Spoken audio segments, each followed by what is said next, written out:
जब दिल से धुआं उठा, बरसात का मौसम था। 100 दर्द दिए उसने, जो दर्द का मरहम था। हमने ही सितम ढाए, हमने ही कहर तोड़े। दुश्मन थे हम ही अपने, औरों में कहां दम था। बहुत हो गई हमदर्दी। मंत्री साहब, ये भाषण बंद कर दीजिए। कुछ ही दिनों के बाद आप ही के डिपार्टमेंट के लोग जब इनका घर खाली करवाने जाएंगे ना, तब मैं पूछूंगा आपको हमदर्दी के बारे में। Bagle, control yourself. जब तक हमारे डिपार्टमेंट के गद्दार और खादी के कपड़े के पीछे छिपे हुए दरिंदे जिंदा रहेंगे ना, ये चिताएं ऐसी ही जलती रहेगी, एक के बाद एक। कुछ चंद सिक्के मिलेंगे भाभी को सरकार की तरफ से भविष्य के लिए। Bagle, stop it. बोलने दो इसे। ठीक ही तो कह रहा है, लेकिन मैं वचन देता हूं कि डीआईजी रुद्र प्रताप की कुर्बानी व्यर्थ नहीं जाएगी। मैंने दिल्ली में केंद्र सरकार से बात कर ली है। इनकी हत्या की तुरंत ही न्यायिक जांच होगी। आज तक कौन सी कमेटी ने सही जांच करके मुजरिम को सजा दी है? यह आपकी कमेटी समिति की जांच की फाइलें होती है ना, ये ढुलमुल सरकार बदलते ही गुम हो जाती है। न्यायिक जांच करेगी दिल्ली, अंधी और वैरी दिल्ली। ये दिल्ली बस मुंह है इसलिए पटर पटर करती रहती है। ये करना है, ये होना चाहिए, हमें दिखाना है। बस दिल को तसल्ली देने के लिए अच्छा लफ्ज है दिल्ली। इंस्पेक्टर बागले, मैं तुम्हें सस्पेंड करता हूं। बस सस्पेंड होते होते मैं थक गया हूं। निकाल दो मुझे नौकरी से। सच्चे पुलिस की या तो मौत होती है या तो सस्पेंड किया जाता है। इस वर्दी ने मेरे हाथ काटे, वरना एक एक गले चीर देता मैं।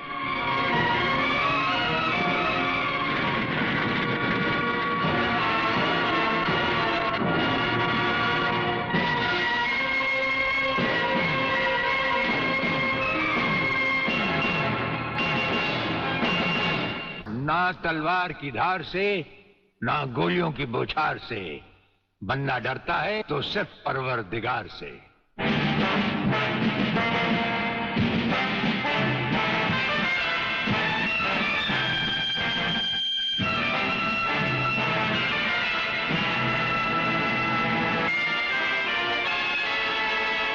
ब्रिगेडियर सूर्यदेव सिंह। अच्छा, तो यही है तुम्हारा ब्रिगेडियर सूर्यदेव सिंह। ढूंढ लो इसे। खबरदार, कोई हिलेगा नहीं। हमारे कमांडोज ने तुम्हारे सब साथियों को घेर रखा है। स्वामी जी, जरा अपने पीछे भी नजर डालो। ये कमांडो बड़ा खतरनाक है। तुम्हारा बाप है, पत्ता हिलने से पहले ही पेड़ काट डालता है। तुम्हारी भलाई अब इसी में है कि बिना हिले जुले खामोश खड़े रहो।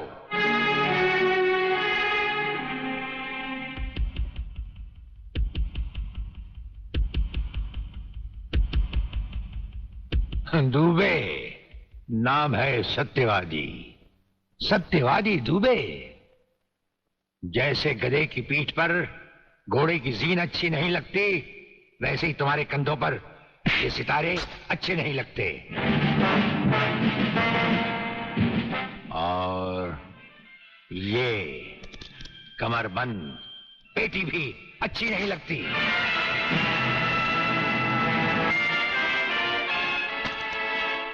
अब वो कसम याद करो जो तुमने खाई थी ये वर्दी पहनने से पहले। हम कसम खाते हैं कि हम पूरी ईमानदारी और वफादारी से देश और कानून की रक्षा करेंगे।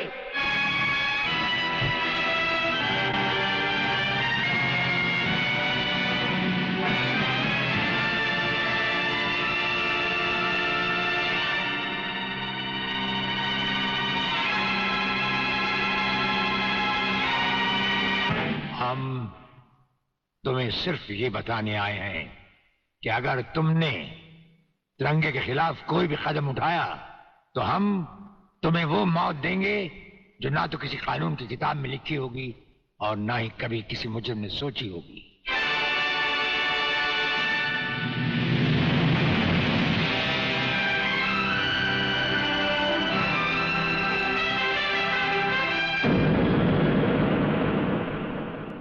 योर ऑनर, मैं इंस्पेक्टर वागले इस केस की छानबीन मैं कर रहा हूं। अदालत से इस केस के बारे में कुछ कहने की इजाजत चाहता हूं। इजाजत है। Thank you sir.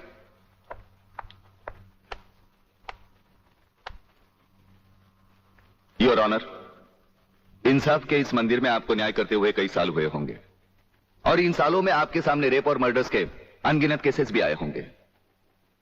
क्या उन अनगिनत केसों में आपके सामने कोई ऐसा केस आया है जहां कत्ल और बलात्कार करने वाले ने जिसके ऊपर बलात्कार किया है उसे खुद अस्पताल पहुंचाया हो?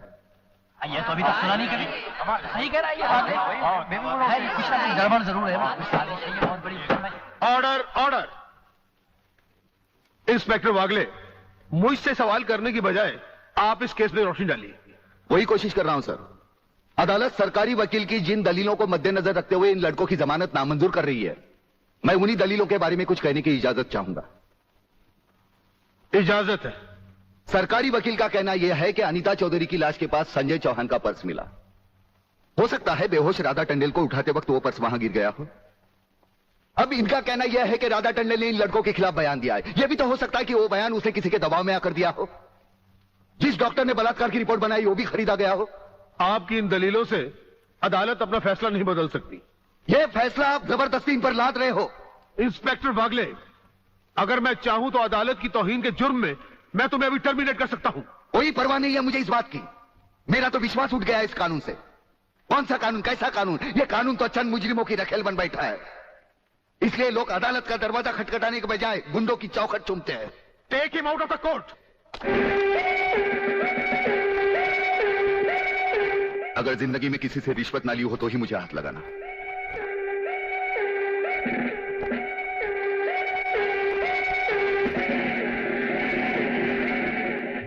इन्हें गिने भुक्कड़ लोगों की वजह से यह अदालत शतरंज की बिसात बन गई है, जहां कोई भी आकर कानून से खेल सकता है। लेकिन इन खिलाड़ियों को अगर मैंने सच्चा कानून नहीं सिखाया तो मेरा नाम भी शिवाजीराव वागले नहीं।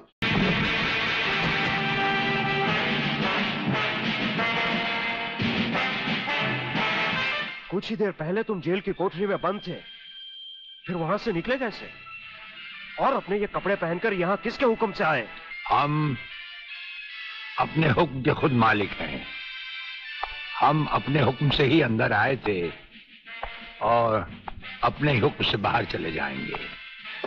तुमसे अच्छी तरह मिल लेने के बाद। तुम्हें अच्छी तरह मालूम होना चाहिए कि तुम किसके सामने बैठे हो। हमें मालूम है, इसीलिए तो जूते तुम्हारे मुंह के सामने रखे हैं। तुम जैसे गद्दारों से हम नहीं, हमारे जूते ही मुंह लगाते हैं। सूर्यदेव सिंह, ब्रिगेडियर सूर्यदेव सिंह, भूल कैसे गए? हम आज भी ब्रिगेडियर हैं, कल भी ब्रिगेडियर थे। जेल में आना तो एक नाटक था तुम जैसे मुजरिम तक पहुंचने के लिए। और ये रहे तुम्हारे काम के कागज। ये हमारा रिहाई का ऑर्डर और ये है तुम्हारी गिरफ्तारी का वारंट।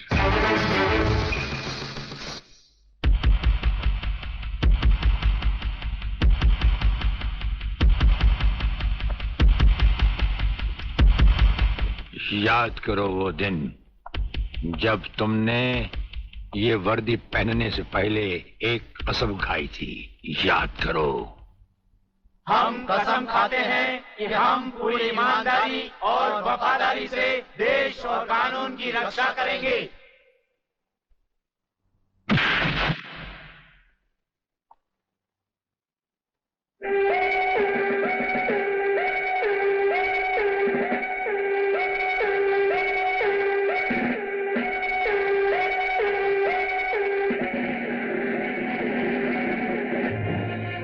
इन नंगों की बारात में ये वर्दी वाला दूल्हा नहीं जाएगा वागले।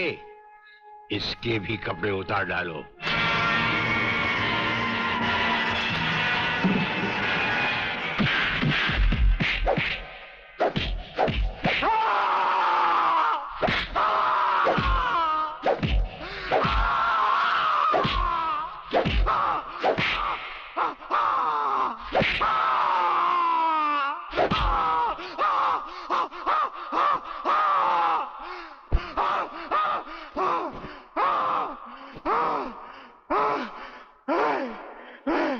सच कह रहा हूं, मैं बेकसूर हूं।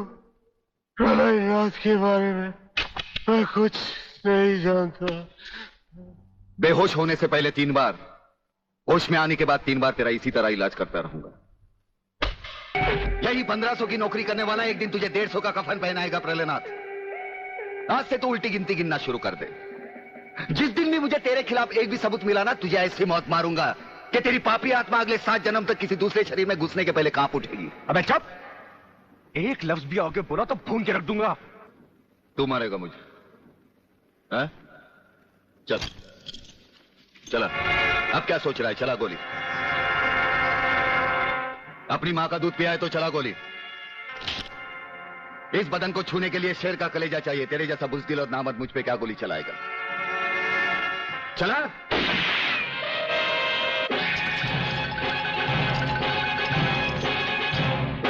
पुलिस अफसर पर गोली चलाने के जुर्म में मैं तुझे गिरफ्तार करता हूं। प्रहलाद जरा भी हिले तो इसकी खोपड़ी खोल दूंगा।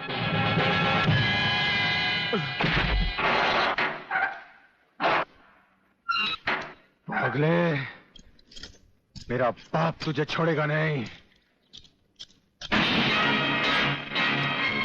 आखिर तुमने वही किया जो हम नहीं चाहते थे। आज तक एक बात मेरी समझ में नहीं आई, आखिर आप चाहते क्या है? क्या आप ये चाहते हैं कि एक के बाद एक की मौत होती रहे और हम चुपचाप देखते रहे? पहले डॉक्टर गुप्ता की मौत हो गई, फिर अली मारा गया, आज इस प्रहलाद के पिल्ले ने मुझ पर गोली चलाई। ये देखिए, अगर मैंने बुलेट प्रूफ जैकेट नहीं पहनी होती तो मरने वालों की लिस्ट में मेरा भी नाम जुड़ जाता। लेकिन इसने तुम पर गोली क्यों चलाई? क्योंकि मैंने इसे मजबूर किया था। इसके खिलाफ सारे सबूत मैंने पहले ही इकट्ठा कर लिए थे। सवाल था उंगलियों के निशान का, जो इस रिवॉल्वर पर मौजूद हैं। एक बात मैं दावे के साथ कह सकता हूं सर, अनीता चौधरी का कातिल और राधा टंडेल से शरीर संबंध रखने वाला यही है रसिकनाथ। डीआईजी के बेटे संजय को फंसाया है क्योंकि वो अपने बाप के कातिल का चश्मदीद गवाह है। वागले, अब हम इसे उस अस्पताल में ले जाएंगे जहां इसके अंदर के छुपे हुए राज एक बीमारी की तरह बाहर आ जाएंगे।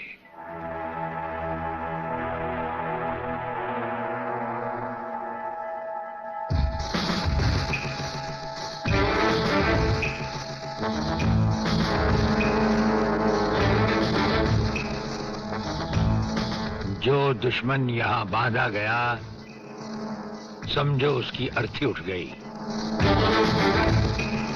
हमारा ये हथियार आग उगलता है।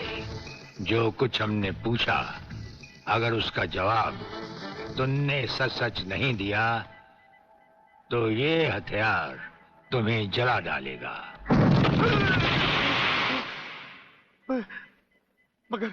मगर आप चाहते क्या है? प्रलयनाथ गिरना स्वामी तुम्हारा बाप है। हाँ जी, हाँ जी। और अब वही इस देश को खत्म करने की तैयारियां कर रहा है। हाँ जी, बिल्कुल। हाँ, मुझे माफ कर दो, मुझे जाने दो। नहीं, मैं बताता हूँ, मैं सब बताता हूँ। मेरे बाप का अगला प्लान क्या है? मुझे छोड़ दो। हाँ, मुझे मेरे बाप से कोई लेना नहीं है, मैं तो उसको जानता भी नहीं हूँ। मेरे बाप का अगला प्लान है कि प्रोफेसर खुराना को किडनैप करने वाला है।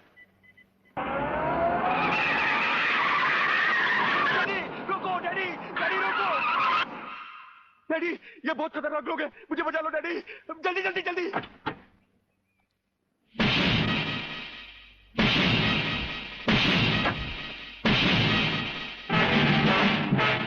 प्रलयनाथ, वो रहा तुम्हारा कबूतर बेटा और उसके गले में है जला देने वाला बम। उसका रिमोट कंट्रोल हमारे हाथ में है। अगर तुमने एक कदम भी आगे बढ़ाया तो उसे जलाकर राख कर दिया जाएगा।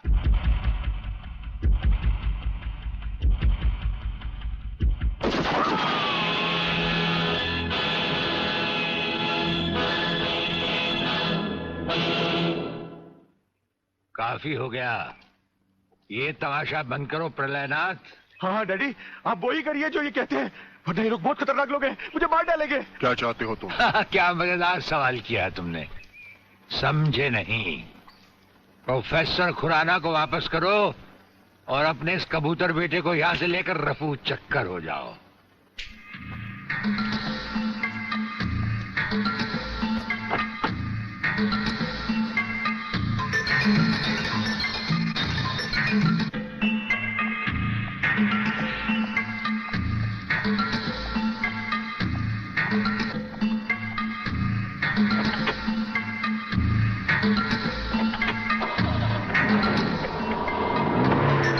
ब्रिगेडियर, वो फ्यूज कंडक्टर आप नहीं जानते? हम सब कुछ जानते हैं प्रोफेसर। उसकी गाड़ी में हमारा ट्रांसमीटर लगाया जा चुका है। वो जो कुछ भी कहेगा, जो कुछ भी करेगा, जहां कहीं भी जाएगा, उसकी हर एक मूवमेंट की खबर हमें मिलती रहेगी। हमारे ट्रांसमीटर का सिग्नल बता रहा है कि गिड्डा स्वामी का अड्डा वो ये रहा। ये से बाहर एक वीरान जगह पहाड़ियों के बीचों बीच है।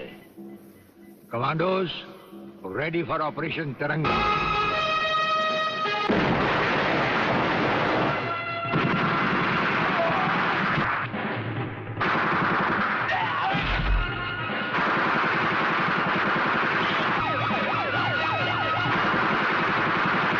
Underground guards ready for attack.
अपने भड़वों से कह दो कि हथियार फेंक दे। जरा भी हरकत की तो चिथड़े उड़ा दूंगा। हथियार फेंक दो।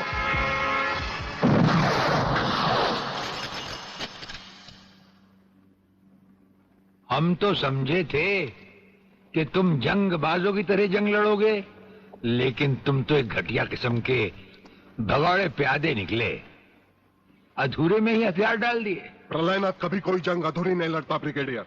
देखना चाहते हो तो देखो।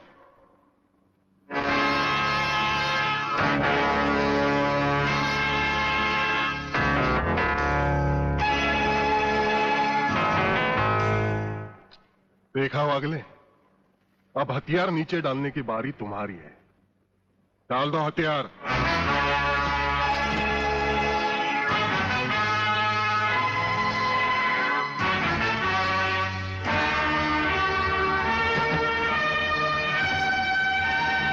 ब्रिगेडियर, हथियार नीचे डाल दो।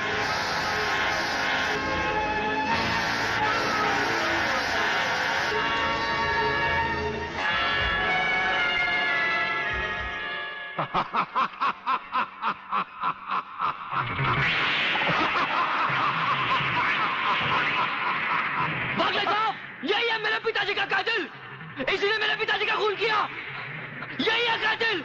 बागले साहब, मत छोड़ना इसे। हाँ हाँ, मैं हूं तेरे पिता का कातिल, और आज तुम सबका कत्ल भी मेरे हाथों से ही होगा। वागले, तुम्हारी गर्मी को ठंडा करने का सामान भी मैं साथ लाया हूं। वो देखो।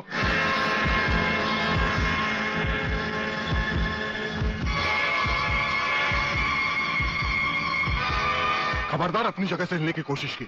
एक ही बटन दबाऊंगा, सबको राख कर दूंगा। अगर देखना चाहते हो तो ये देखो।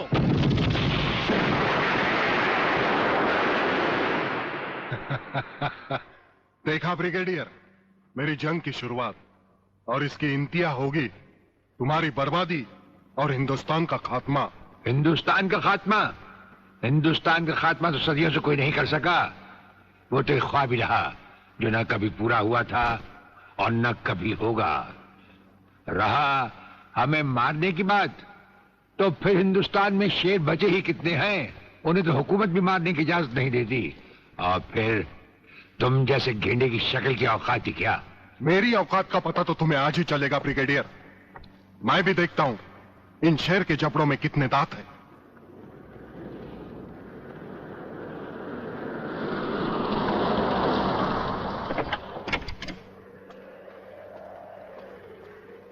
नमस्कार शिवाजीराव वागले। आओ आओ हीरे की औलाद आओ, तेरी ही कमी थी यार। जब तक हमारे देश के हिस्से में तेरे जैसे मंत्री आएंगे ना, हमारे देश का इसी तरह कल्याण होता रहेगा। नमस्ते।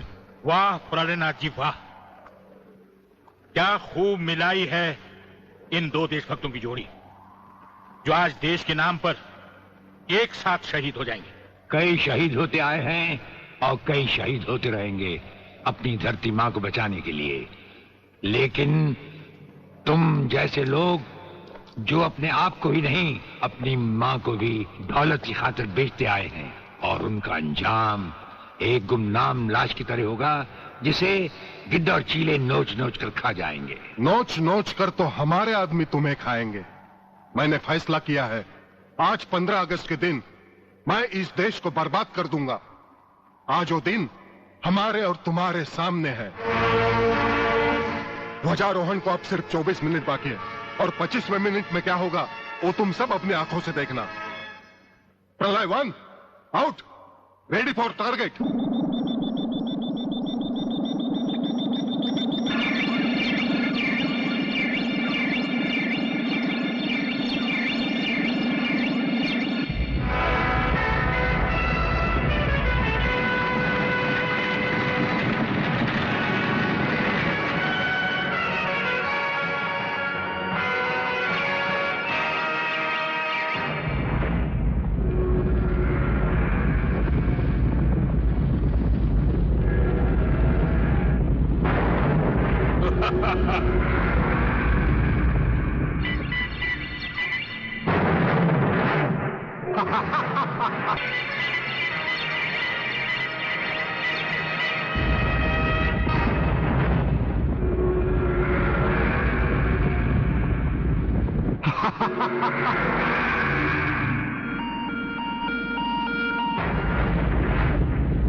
देखा ब्रिगेडियर, ये है मेरी जंग की शुरुआत।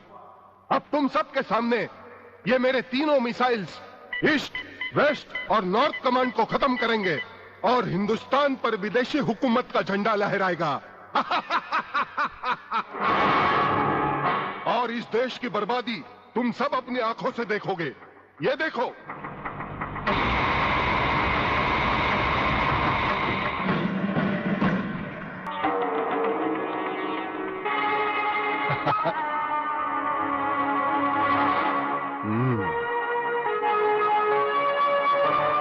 खड़े हो बारूद के ढेर पर और पी रहे हो पाइप। तुम्हारे जलवे में कोई कमी नहीं आई ब्रिगेडियर। तुम दोनों में से कोई भी अपनी जगह से हिला तो दोनों कैबिन रिमोट कंट्रोल से उड़ा दूंगा। खबरदार हिलो नहीं, भून कर रख दूंगा।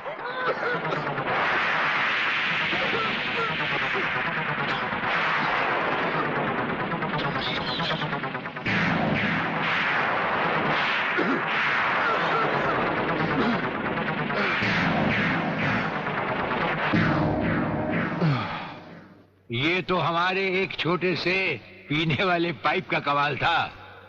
अगर कहीं भूले से हमारे इस रुमाल को हाथ लगा बैठते तो जलकर राख हो जाते गेंडा स्वामी। जलकर राख कौन होगा, इस बात का पता तुम्हें अभी चल जाएगा ब्रिगेडियर। प्रलय 1 स्टार्ट।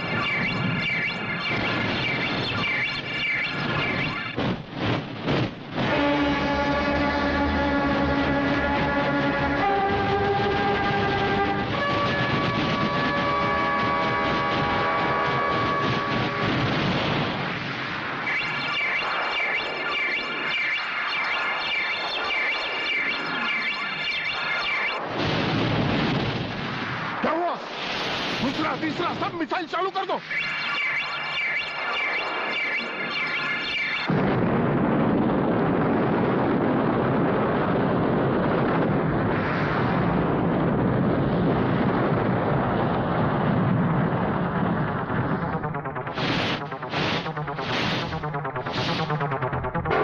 प्रलयनाथ जी, मैं पूरी कोशिश कर रहा हूं, लेकिन पता नहीं क्यों एक भी मिसाइल टेक ऑफ नहीं हो रहा। इसका टेक ऑफ कर दो।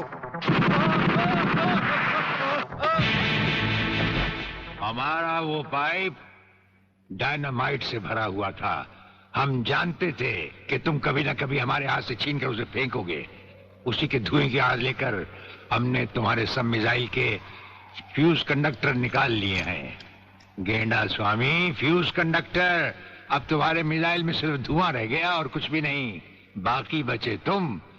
गेंडा स्वामी, उसे तो हम निपट लेंगे।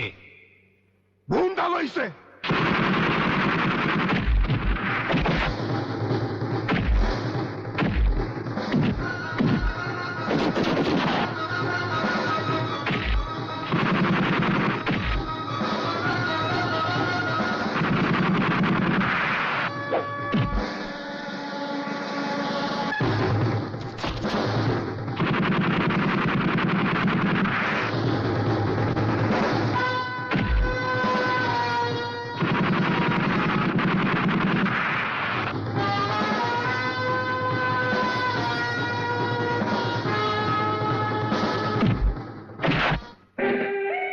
शिवाजीराव बागले, मराठा मरता है या मारता है। याद है मैंने तुझे एक दिन कहा था, यही 1500 की नौकरी करने वाला एक दिन तुझे 150 का कफन पहनाएगा।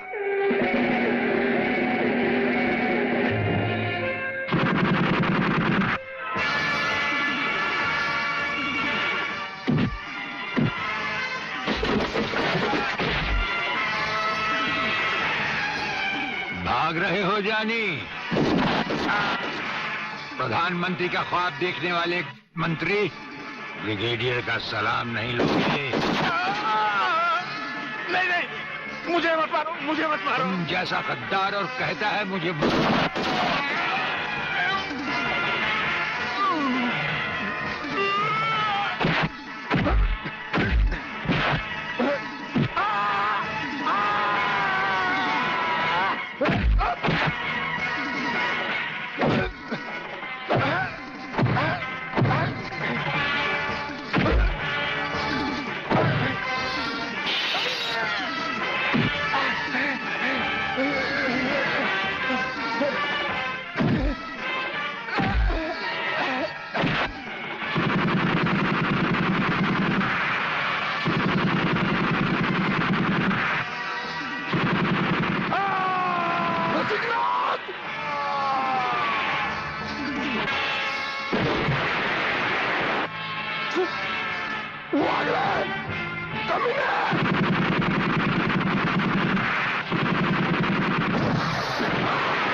Ah!